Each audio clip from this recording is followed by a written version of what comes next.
પાટણ જિલ્લા કોર્ટમાં ધોળા દિવસે અજાણ્યા ઈસમ દ્વારા ધારિયા વડે કરાયો હુમલો.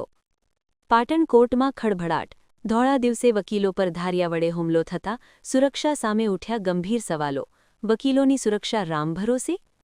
કોર્ટમાં આવેલ વકીલ રૂમમાં વકીલો બેઠા હતા તે દરમિયાન અજાણ્યા ઈસમે કર્યો હુમલો. અજાણ્યા ઈસમે પોતાના ફેટામાંથી ધારિયું કાઢી છુટ્ટું વકીલ પર ફેંક્યું. સદનસીબે આ ઘટનામાં કોઈ વકીલને ઈજા થઈ નથી. ઘટનાને પગલે વકીલોમાં ફેલાયો ભારે આક્રોશ. કોર્ટમાં રહેલ પોલીસ સિક્યોરિટી અંગે પણ ઉઠ્યા અનેક સવાલ. ઘટનાને પગલે તમામ વકીલો કામકાજથી અળગા રહી હડતાલ પર ઉતર્યા. ઘટનાને પગલે પોલીસ પણ કોર્ટ ખાતે પહોંચી. વકીલોએ ઘટનાના સીસીટીવી કેમેરાની કોર્ટ સમક્ષ કરી માગણી.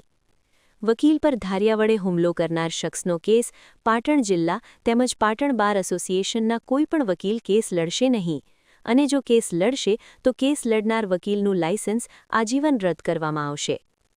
રિપોર્ટ અનિલ રાનાનોજ, રાધનપુર, પાટણ.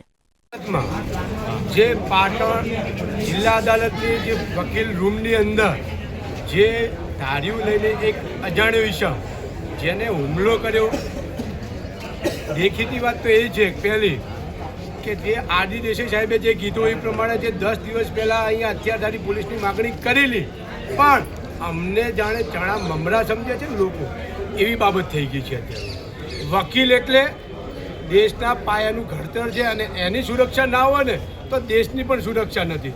એટલે મારી તો એસપી સાહેબને પણ વિનંતી છે, કલેક્ટર સાહેબને પણ વિનંતી છે અને અમારા પાટણના પીડીજે સાહેબને પણ વિનંતી છે.